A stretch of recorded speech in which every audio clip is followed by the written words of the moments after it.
નમસ્કાર મિત્રો, આપ જોઈ રહ્યા છો વીએસ ન્યૂઝ। સમાચારમાં વાત કરીએ તો મોટા અગરિયા ગામે વાડી વિસ્તારમાં સિંહણ 3 બચ્ચા સાથે આટાફેરા મારતી જોવા મળી। સમગ્ર વિગતની વાત કરીએ તો રાજુલાના મોટા અગરિયા ગામની વાડી વિસ્તારમાં 3 બચ્ચા સાથે સિંહણ શિકાર અને પાણીની તલાશમાં ફરતાનો વિડીયો થયો સોશિયલ મીડિયામાં વાયરલ। મોટા અગરિયા ગામની વાડી વિસ્તારમાં 3 બચ્ચા સાથે સિંહણ જોવા મળી હતી। વાડી વિસ્તારમાં ધગધગતા તાપમાં 3 બચ્ચા સાથે સિંહણ પાણી અને શિકારની શોધમાં ફરતી જોવા મળી।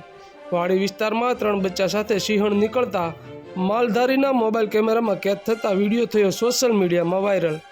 મોટા અગરિયા વિસ્તારમાં અવારનવાર સિંહો આટાફેરા મારતા જોવા મળતા હોય છે। મોટા અગરિયાની વાડી વિસ્તારમાં 3 બચ્ચા સાથે સિંહણનો વિડીયો થયો સોશિયલ મીડિયામાં વાયરલ। તો આવા અવનવા સમાચારો જોવા માટે જોતા રહો વીએસ ન્યૂઝ રાજુલા।